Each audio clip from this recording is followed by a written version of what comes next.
निश्चित रूप से अब आप अधिकारों को समझने की बेहतर स्थिति में हैं, क्योंकि अब हमने जान लिया कि अधिकार शासन प्रदत्त हैं, सभी को समान अधिकार मिले होते हैं और उसके साथ कर्तव्य भी रहते हैं।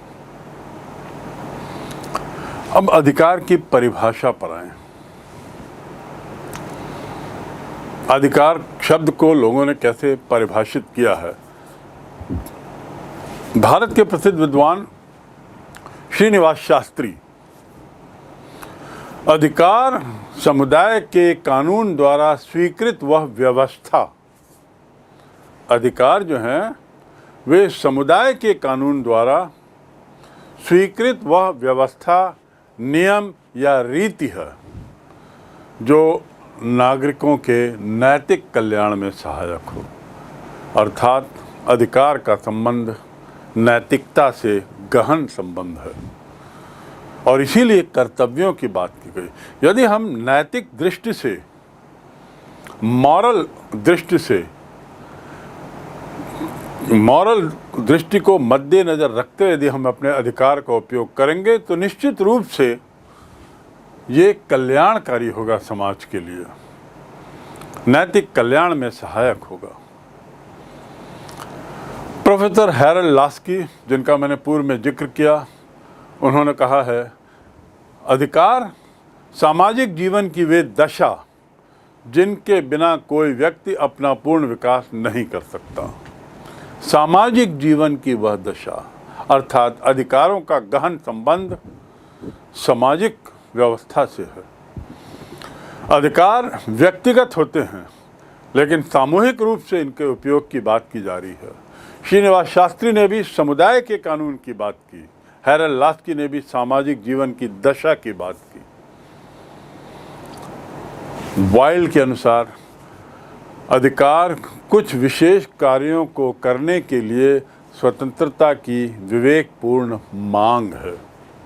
कुछ विशेष कार्यों को करने के लिए स्वतंत्रता की विवेकपूर्ण मांग। बसांके अधिकार वह मांग है जिसे समाज स्वीकार करता है, समाज स्वीकृत और राज्य लागू करता है। तो ये क्या है? मांग। किनकी मांग है? जनता की। और समाज स्वीकार करे। किसी एक वर्ग के लिए अधिकार नहीं होते, पूरे समाज के लिए होता है। और किनके द्वारा दिया जाता है? राज्य के द्वारा, राज्य से लागू करता है। टी.एच. ग्रीन सामान्य हित में योगदान देने वाली मान्यता प्राप्त मांगें अधिकार कहलाती हैं। सामान्य हित में, जनहित में, सामान्य हित से तात्पर्य है सामाजिक हित, जनहित। जनहित में योगदान देने वाली, जनहित में कल्याणकारी साबित होने वाली मान्यता प्राप्त मांगें, मान्यता प्राप्त मतलब जिसे सभी को स्वीकार्य हो, ऐसी मांगें अधिकार कहलाती हैं।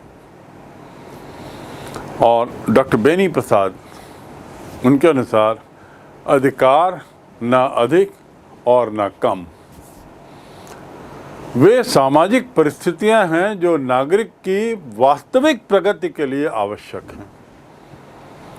तो अधिकार क्यों दिए जाते हैं? नागरिक की प्रगति के लिए।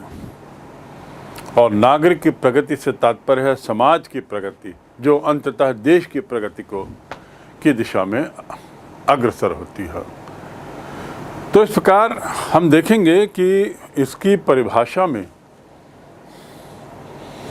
समाज एक बहुत महत्वपूर्ण शब्द है, मांगें दूसरा बहुत महत्वपूर्ण शब्द है, सरकार और या राज्य तीसरा बहुत महत्वपूर्ण शब्द है जो इसकी परिभाषा से जुड़ा हुआ है, अधिकार की परिभाषा से, और चौथा वह है जिसमें विकास की बात है।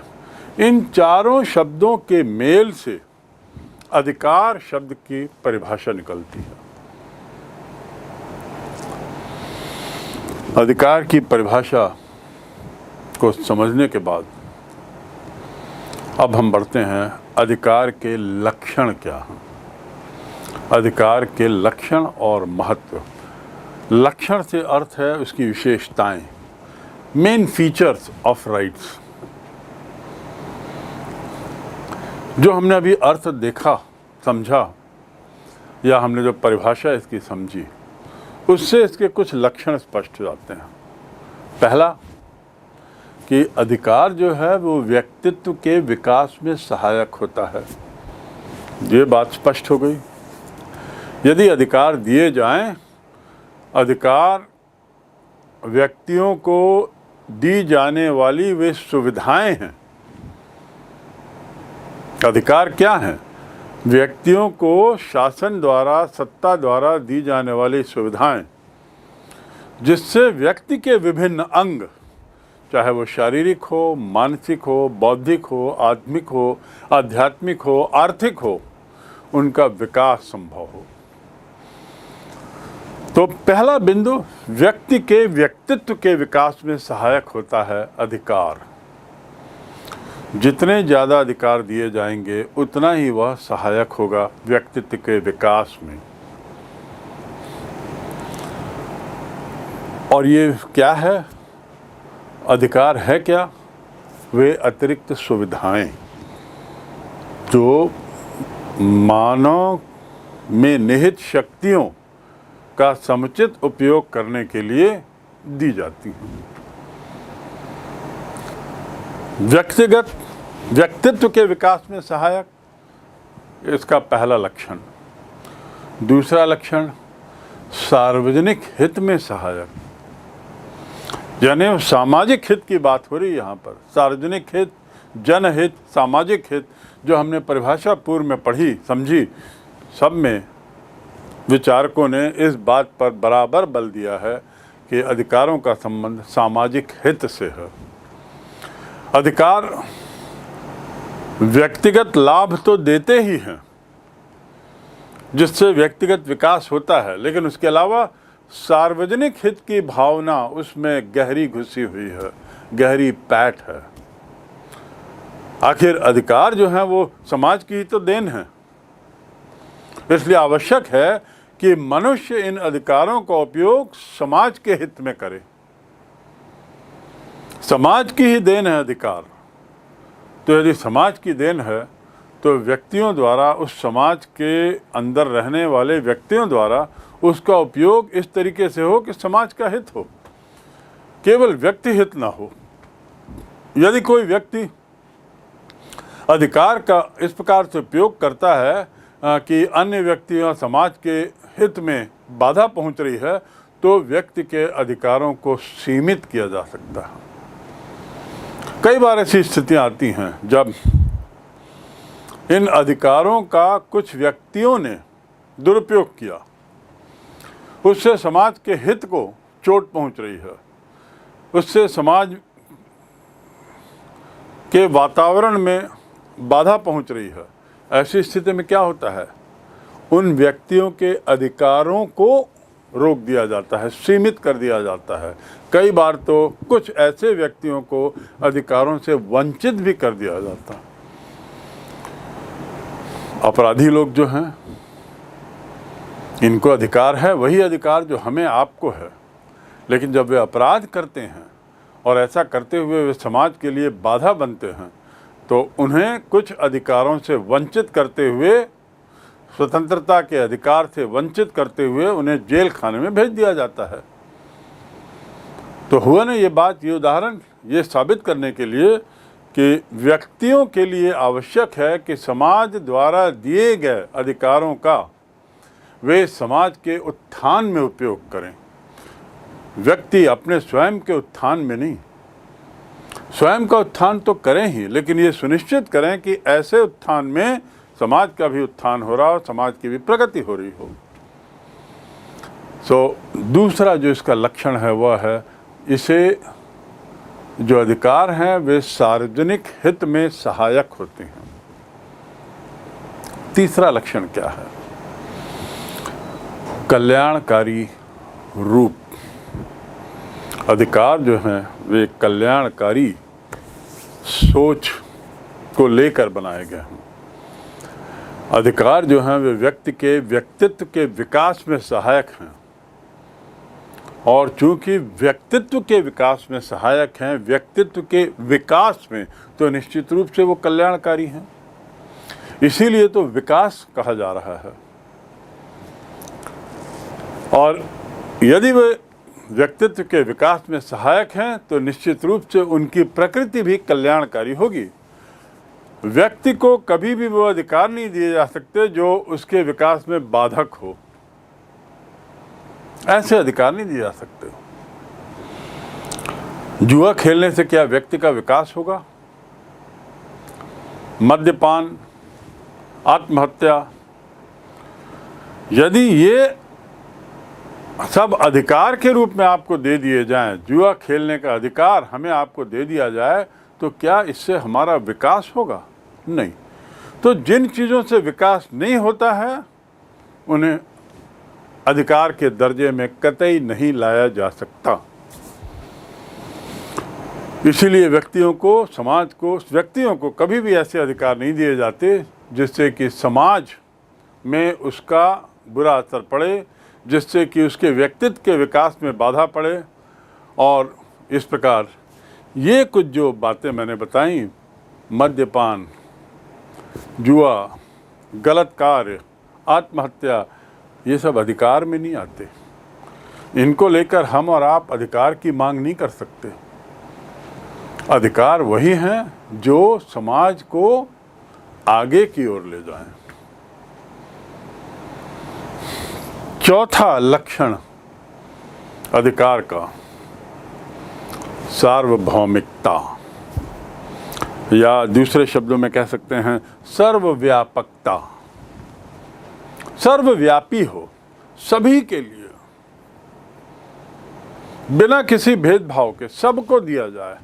ऐसा नहीं है कि कुछ अधिकार समाज के किसी एक तबके को दिए गए हों, कुछ अधिकार समाज के दूसरे तबके को दिए गए हों, और ऐसे कुछ अधिकार हैं जो दूसरे तबके को वंचित हों।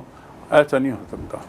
ये सार्वभौम है, सर्वव्यापक हैं, बिना किसी भेदभाव, जाति, धर्म, रंग, उम्र, बिना किसी भेदभाव के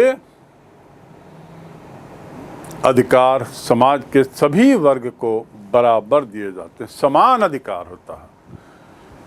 मौलिक अधिकार जिनका हम अध्ययन करेंगे, इन पर समाज के सभी वर्ग के लोगों का, चाहे वो गरीब हों, अमीर हों, पुरुष हों, स्त्री हों, किसी भी धर्म के मतावलंबी हों, आर्थिक रूप से किसी भी स्तर पर हों, ग्रामीण हों, शहरी हों, सबको वही अधिकार मिले हुए हैं।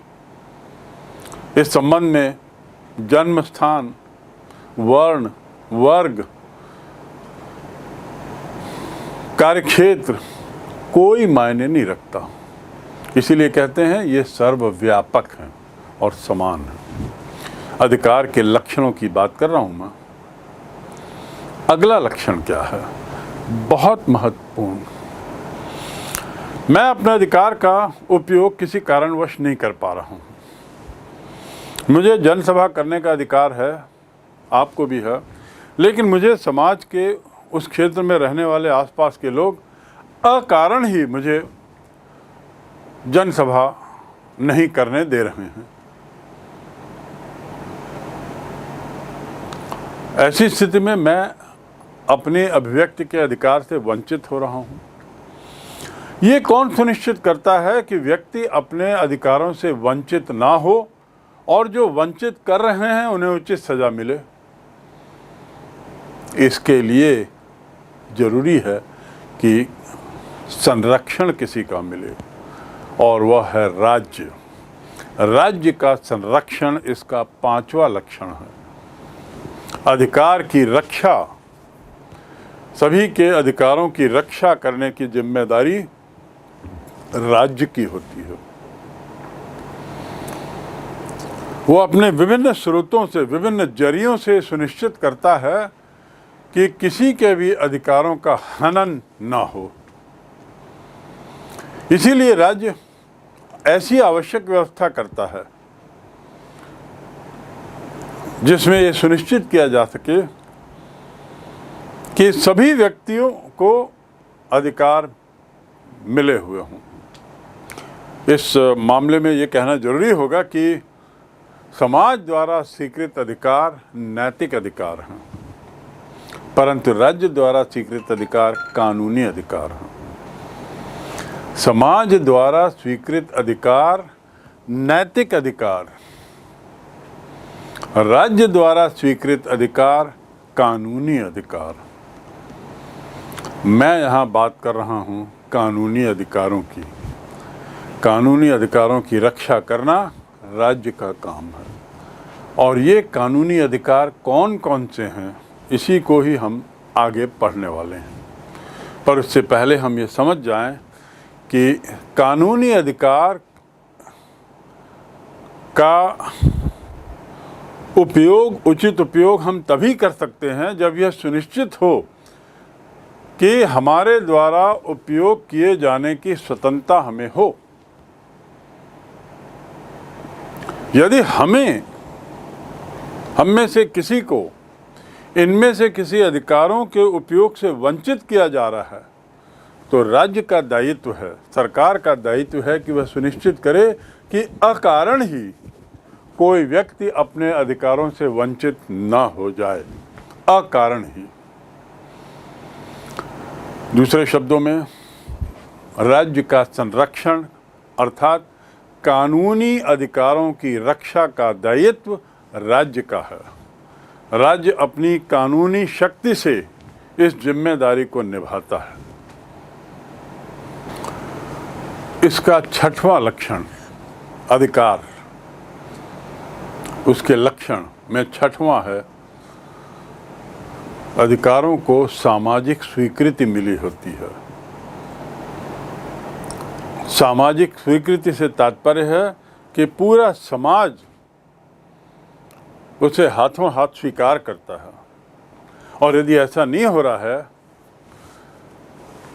यदि सामाजिक स्वीकृति का अभाव है, तो व्यक्ति जिन शक्तियों और स्वतंत्रता का उपयोग करता है वे उसके अधिकार ना होकर के प्राकृतिक शक्तियां रह जाती।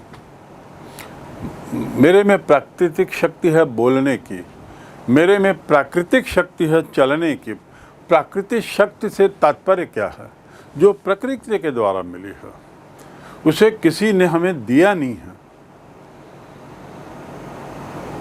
वो तो हमें प्रकृति से मिला है। बोलने की स्वतंत्रता, देखने की स्वतंत्रता, देखने की शक्ति, बोलने की शक्ति, चलने की शक्ति, महसूस करने की शक्ति, सोचने की शक्ति। तो अधिकार का यदि उचित उपयोग करना है, आखिर अधिकार हैं क्या? जैसा मैंने बताया, अधिकार वे अतिरिक्त सुविधाएं हैं जो हमें अपनी शक्ति का समुचित उपयोग कर अपनी व्यक्तित्व को विकास करने में मदद करती हैं। वे अतिरिक्त सुविधाएं, वे सुविधाएं हैं अधिकार। यदि समाज इन सुविधाओं को स्वीकार नहीं कर रहा है, तो जिन शक्तियों और स्वतंत्रता का वह उपभोग करता है वे उसके अधिकार ना होकर के क्या रह जाती हैं? मात्र प्राकृतिक शक्तियां रह जाती हैं। हम इसका उपयोग नहीं कर रहे हैं समाज के लिए, तो केवल ये प्राकृतिक शक्ति तक ही सीमित रह जाती हैं, अधिकार नहीं रह पाते। तो इसलिए बहुत ज़रूरी है कि समाज उन्हें स्वीकारे। यदि समाज स्वीकारेगा इनके उपयोग को, सोशल मीडिया के उपयोग को समाज स्वीकार रहा है, प्रिंट मीडिया के उपयोग को समाज ने स्वीकारा है। इसीलिए सोशल मीडिया और प्रिंट मीडिया के माध्यम से मानव अपनी अभिव्यक्ति की शक्ति को आवश्यकतानुसार उसका उपयोग कर रहा है। और जब दुरुपयोग करता है तो दुरुपयोग करने वाला व्यक्ति उन अधिकारों से वंचित कर दिया जाता है। किसके द्वारा? राज्य के द्वारा, जिस पर हम आगे फिर पढ़ेंगे। पर आपको फिलहाल ये समझना जरूरी है कि अधिकारों के लक्षणों की बात करें तो एक महत्वपूर्ण लक्षण है कि अधिकारों को सामाजिक स्वीकृति मिलना आवश्यक है, समाज के द्वारा उसे स्वीकार किया जाना आवश्यक है। 7वां लक्षण, अधिकार जो हैं उनका अस्तित्व समाज में ही रहता।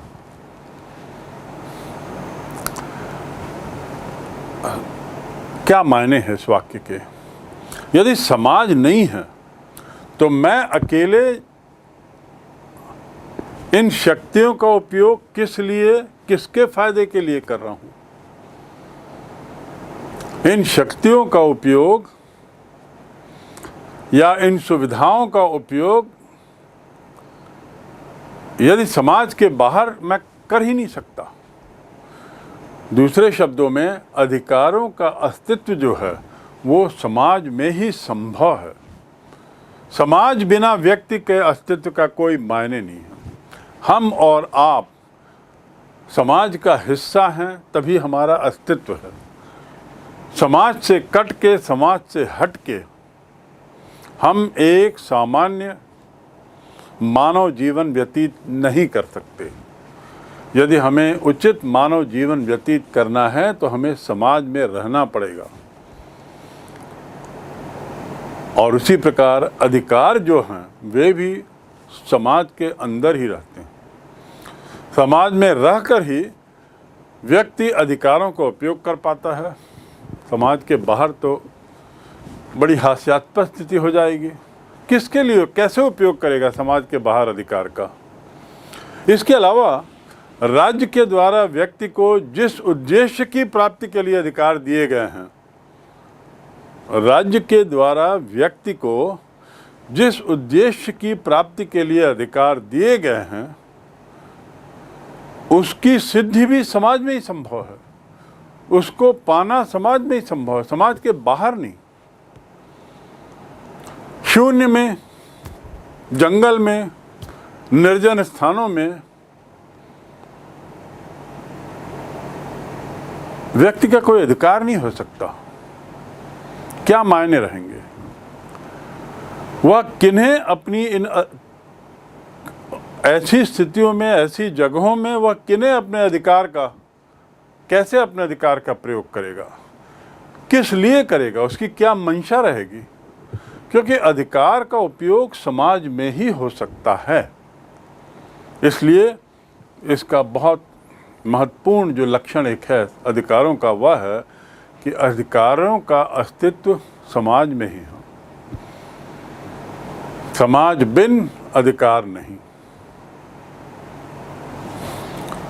अधिकार के लक्षणों में अंतिम लक्षण, वैसे तो कई अन्य भी हैं, पर महत्वपूर्ण लक्षणों में अंतिम लक्षण है कि अधिकार और कर्तव्य के बीच में बड़ा घनिष्ठ संबंध होता है। कर्तव्य अर्थात ड्यूटी, जैसा मैंने पहले बताया।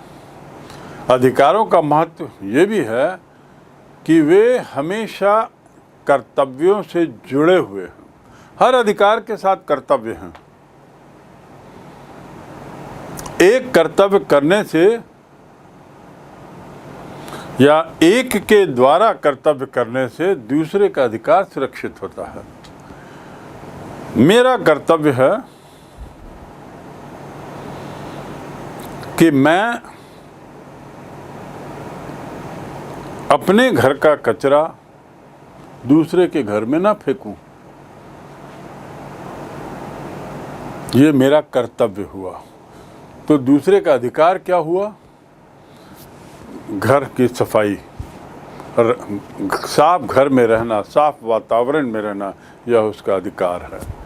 उस साफ वातावरण में रहने के अधिकार को या उसके अधिकार में मैं हनन ना करूं, ये तभी संभव है जब मैं अपने कर्तव्य के प्रति जागरूक हूं। तो इस प्रकार अधिकार और कर्तव्य साथ साथ चलते हैं। एक ऐसी पटरी है, उसमें दो पटरियां रहती हैं, दोनों की दूरी समान रहती है। दोनों में गहन संबंध है। जैसे ट्रेन केवल एक पटरी पर नहीं चल सकती, उसके लिए दो पातें जरूरी हैं, ऐसे ही समाज भी जो है वो केवल अधिकारों के बल पर विकसित नहीं हो सकता। व्यक्ति जो है केवल कर्तव्यों के आधार पर अपना व्यक्तिगत विकास नहीं कर सकता। अहम है कि वह अधिकारों का भी उतना ही, अधिकारों की समझ उतनी ही रखे, अधिकारों का उतना ही उपयोग करे जितना वह कर्तव्यों के प्रति जागरूक है। तो कर्तव्य और अधिकार दोनों एक दूसरे के परस्पर संबंधी हैं।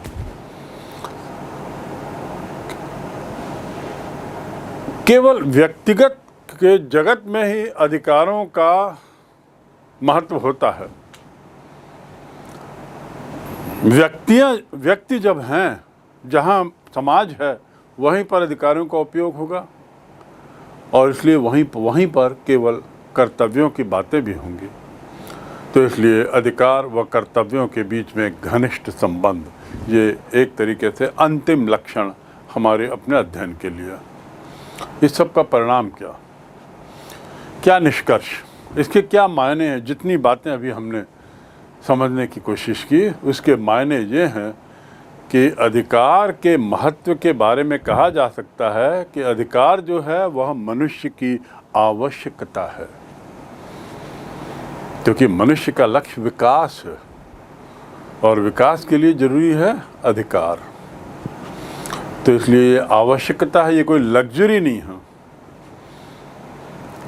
दूसरी बात, दूसरा निष्कर्ष, बिना अधिकारों के व्यक्तित्व का विकास संभव नहीं, ये बात भी स्पष्ट हो गई। तीसरी बात, विभिन्न शक्तियों का विकास, व्यक्तियों के विभिन्न शक्तियों का विकास, नागरिकों में समाहित विभिन्न शक्तियों का विकास, जो प्राकृतिक शक्तियां हैं, उनका विकास अधिकारों के बिना संभव नहीं, ये बात भी स्पष्ट हो गई। हैरल्ड लास्की यहाँ फिर से कहते हैं कि अधिकार सामाजिक जीवन की वे परिस्थितियां हैं जिसके बिना व्यक्ति अपना व्यक्तित्व का विकास नहीं कर सकता। तो सामाजिक परिस्थितियां, जीवन की वे परिस्थितियां, उन्हें अधिकार कहा गया है हैरल्ड लास्की के द्वारा। वो परिस्थितियां जिनके बिना विकास संभव नहीं, व्यक्तित्व का विकास संभव नहीं।